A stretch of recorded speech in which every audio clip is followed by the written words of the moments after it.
Olá, pessoal! A ideia de que narcisismo é algo necessário e importante para o nosso desenvolvimento psíquico e emocional faz sentido para você? Então, pensem sobre isso um pouquinho. Enquanto isso, vamos analisar a obra Introdução ao Narcisismo de Sigmund Freud. Vamos entender o que ele fala sobre isso, né? Esta obra importante, né, foi publicada em 1914, esse texto, né? E olha ele aí, por Sigmund Freud, tá? Médico neurologista austríaco e fundador da psicanálise. Sua obra revolucionou a compreensão da mente humana ao introduzir conceitos como inconsciente, repressão e pulsões. Falando nisso, né? Freud escreveu esse texto quando estava reformulando justamente suas teorias das pulsões. Tá? Este ensaio introduz o conceito de narcisismo como uma etapa essencial do desenvolvimento psíquico. Então, respondendo à provocação inicial, sim, né, o narcisismo é algo importante para o nosso desenvolvimento psíquico. Mas vamos entender melhor isso antes de fazer qualquer julgamento. Né? Esta obra, né, esse texto, é uma peça central para entender a formação do self, né, do eu, da autoestima, isso é muito importante, gravem, hein? Autoestima, e dos transtornos narcísicos de personalidade. Tá? Então vamos lá, qual que é a tese central, a mensagem principal deste livro? Ele vai propor que todo ser humano passa por um estágio em que sua libido, né, a sua energia, sua libido está voltada para si mesmo, tá? O narcisismo. E que parte dessa energia, né, vai permanecer presente ao longo da nossa vida, influenciando nossa autoestima, o amor, a forma que a gente se doa pelos outros, a relação, os relacionamentos que temos com outras pessoas. Uma frase aí para ilustrar, né? O amor por si mesmo é a base a partir da qual aprendemos a amar os outros. E os distúrbios desse amor próprio geram desequilíbrios psíquicos. Então a questão não é o narcisismo em si, mas são os desequilíbrios, né? Vamos estudar um pouco mais sobre isso, analisando os principais conceitos trabalhados nesta obra. Então vamos começar pelo básico, né? Narcisismo primário. Estamos pensando lá nas primeiras fases do desenvolvimento, que é uma fase normal, né? Em que o bebê investe toda a sua energia libidinal em si mesmo. Obviamente, né? Ele acredita ser o centro do mundo, ele se sente completo, não reconhece uma separação entre o eu e o outro, tá? Então, conservar isso por muito tempo pode trazer problemas, tá? Mas temos aí o mais comum, que é o narcisismo secundário. Surge quando o indivíduo, em vez de investir libido em objetos externos, pessoas, metas e ideais, ele vai retirar essa energia de volta para si. Vamos dar um exemplo para ficar um pouquinho mais claro, né? Alguém que se isola após uma decepção amorosa e volta sua atenção apenas a si mesmo, tornando-se autocentrada. Isso aí é muito comum, a gente vê o tempo inteiro na clínica atendendo seus pacientes, principalmente quem tem demandas de relacionamentos, ou quem atua com terapia de casal. É muito comum, né? Sofre uma decepção, sofre duas, sofre a terceira, fala, não quero me relacionar mais com ninguém. E aí volta toda a libido, direciona para si mesmo, foco em si, né? Cristalizam-se crenças inadequadas, né? A pessoa crê que tem o tal dedo podre, sendo que na verdade houve, além de várias falhas, né, no processo seletivo de escolha, né, desse parceiro, dessa parceira, tem questões inconscientes, né, que tiveram origem ali na infância, no nosso desenvolvimento histórico, na criação, né, na microcultura local ao qual estávamos instalados e tudo mais. Outro conceito principal, autoestima, né? O que seria? Autoestima é o resultado da energia libidinal voltada para o próprio ego. Tá? Ela pode ser muito intensa ou pouco intensa. Tá? Ela vai depender de quanto amor e valorização o sujeito sente por si mesmo. Tá? Tem algum problema com isso? Não, não tem problema. Vai ficar claro onde está o problema. Porque a gente vai falar sobre o narcisismo saudável e o narcisismo patológico, aquele que pode resultar num transtorno de personalidade narcísica. Né? Vamos falar sobre isso. Vai ter um slide mostrando um quadro só com essas diferenças.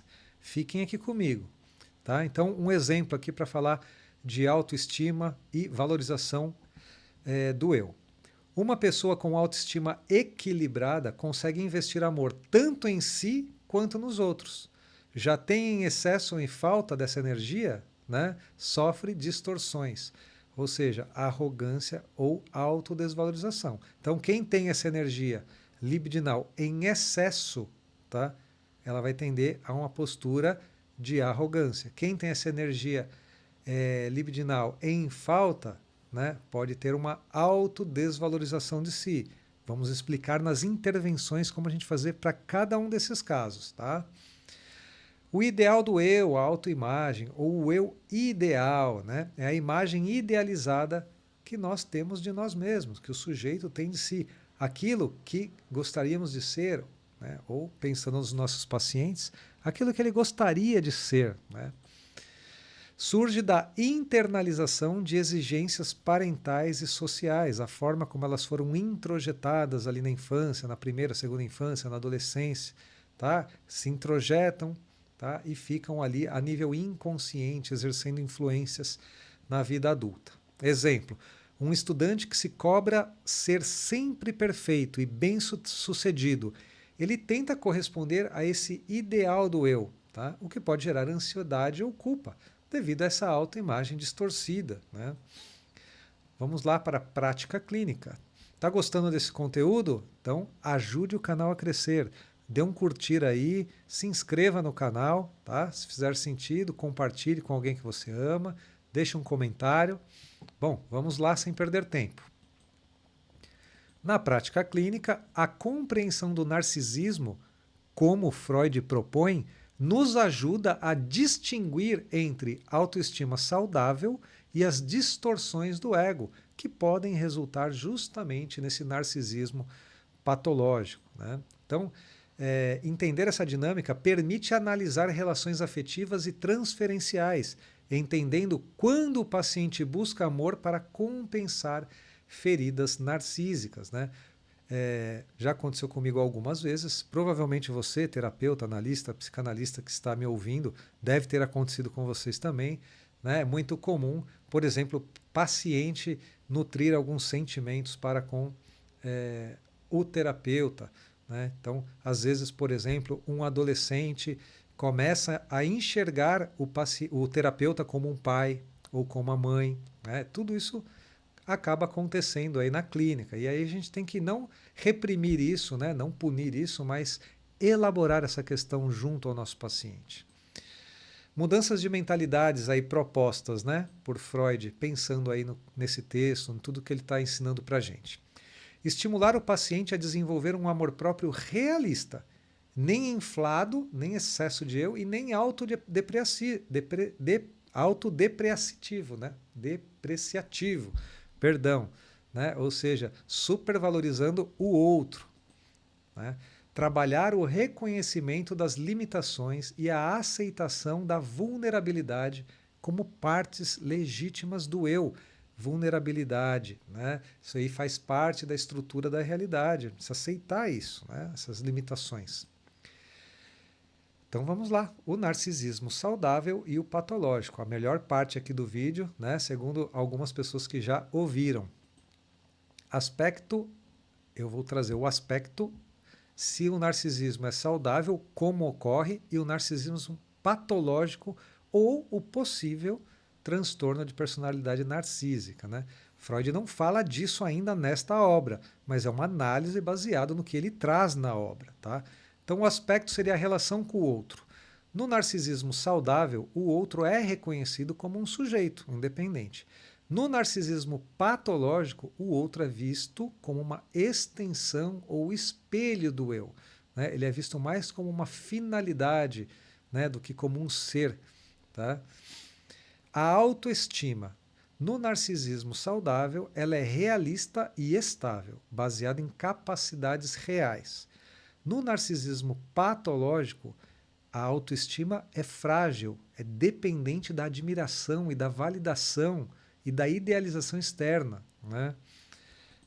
Outro aspecto, quanto a críticas e frustrações. né? No narcisismo saudável, a pessoa suporta sem desmoronar, né? Ela suporta aquilo, pode até ficar chateada, mas ela não desmorona, né? No narcisismo patológico, tá? Vão gatilhar aí, né? Vão surgir sentimentos de raiva, humilhação ou retraimento defensivo, né? Posturas de retraimento defensivo. Quanto à empatia, no narcisismo saudável existe empatia, a empatia é presente, o sujeito consegue se colocar no lugar do outro. No narcisismo patológico, né, ela é muito reduzida essa capacidade empática, né? Às vezes até nula, né? O outro é usado para confirmar o próprio valor ali, né, do narcisista patológico, ok? Quanto à realidade interna, no narcisismo saudável, a pessoa tem ali, né, uma flexibilidade, né? O narcisismo é integrado, é flexível. No narcisismo patológico, a realidade não é integrada nem flexível. A realidade é fragmentada entre grandiosidade e vazio, vazio existencial. Ficaram claro? Esse gráfico aqui mostra exatamente para que nós, de forma clínica, não cometamos erros no diagnóstico, na análise, na avaliação do que está, do fenômeno que está ocorrendo ali com o nosso paciente, tá? De acordo com as vivências dele. Então vamos lá, falando de intervenções. Trouxe dois exemplos, um de desvalorização do eu e um de supervalorização do eu, que seria o narcisismo patológico. O desvalorização do eu, aí é uma distorção, né? O paciente está com baixa autoestima, ele se sente inferior e incapaz de ser amado. Tá? Quais são as possíveis causas aí, né? Críticas excessivas na família, né, durante a infância, na sua criação e tudo mais. Rejeição afetiva, algum processo que aconteceu no passado em que a pessoa se sentiu profundamente rejeitada ou abandonada. Ausência de reconhecimento, ausência de validação, justamente nas fases onde a pessoa, né, onde aquela criança, aquele adolescente mais precisa ser reconhecido, faltou. Né? Isso são possíveis causas, possíveis, tá, pessoal? Não se apeguem exclusivamente nelas. São algumas possibilidades. Tá? E que tipo de intervenção a gente pode fazer para ajudar? Mesma coisa, aqui alguns exemplos, tá? A gente precisa entender a realidade profundamente do nosso paciente. Então, por exemplo, reconstrução da autoimagem ajuda, que vai ajudar o paciente a reconhecer as qualidades reais dele, elaborar nesse sentido. O trabalho com a autoimagem, com o ideal do eu, flexibilizando padrões internos rígidos de perfeição. Né? Podemos confrontar essas crenças que muitas vezes estão cristalizadas com uma perspectiva mais racional, com mais bom senso. Tá? A gente vai trabalhando dessa forma. Agora, em relação à supervalorização do eu, que pode levar ao narcisismo narcísico, né? Que pode levar ao que a gente entende hoje como o transtorno de personalidade narcísica. Como eu falei, não foi trabalhado esses termos, né, nesta obra, mas ele já deu aí toda a introdução, toda a lógica de como isso se dá. Então, paciente com sentimento de grandiosidade, supervalorização do eu, né? Dificuldade em reconhecer limites e necessidade de admiração. Possíveis causas, né? Frustrações precoces compensadas por fantasias de superioridade, sofrimento ligado à dependência emocional ou à perda do objeto amado, pais idealizadores que forçam, né, padrões de perfeição, cobranças excessivas por desempenho. Isso também podem ser possíveis causas, tá, dessa supervalorização do eu aí. Tá ok? Possibilidades de intervenções, interpretação cuidadosa das defesas, dos mecanismos de defesa do nosso paciente, mostrando de forma gradual, não abrupta, né, não é a terapia de choque, né, mas de forma gradual, a função protetora da grandiosidade. Atrás do que ele se esconde, do que é que ele tem medo. Ele ou ela, tá? É nosso paciente que eu estou falando aqui. Fortalecimento do eu, uma outra forma aqui de intervenção, distinguindo autoestima genuína de idealizações. É muito importante elaborar essas questões junto com os nossos pacientes. Olha ele aí, né? Trouxe uma frase marcante para a gente refletir. O amor por si mesmo é o protótipo do amor objetal. O que ele está querendo dizer aí? Né? Que o modo como amamos os outros é uma extensão do amor que sentimos por nós mesmos. A lógica é mais ou menos a seguinte, né? Como você vai dar algo que você nunca teve, né? Se o nosso paciente teve muito pouco amor ou não foi amado na infância, não foi profundamente amado, como na fase adulta ele vai entregar amor para alguém? É muito difícil. É possível reverter isso? É possível. O amor cura tudo. Ele se sentindo amado de alguma forma, ele pode começar a entrar em contato com esta realidade para, num futuro, num momento posterior, poder fornecer amor também para outras pessoas. Reflexão final aqui, né? O texto ensina que o narcisismo não é um defeito moral, mas uma condição fundamental da vida psíquica. O desafio está em equilibrar o amor por si e o amor pelos outros. Freud disse: o amor está entre equilibrar o amor por si e o amor pelos outros. Outra pessoa também muito importante, mas muito mesmo, falou algo bastante parecido, né? Amar ao próximo como a si mesmo. Tá? Então, depois dessa deixa, vou finalizando aqui com vocês, deixando meu muito obrigado. Se você gostou desse vídeo, dá um curtir aí, compartilha, comenta, se inscreva no canal, tá bom? Vou deixar aí 2 indicações de outros vídeos do Freud, né, com análises e resumos de livros que eu fiz para vocês irem enriquecendo o seu arcabouço teórico e se tornando profissionais melhores. Um forte abraço, até o próximo vídeo.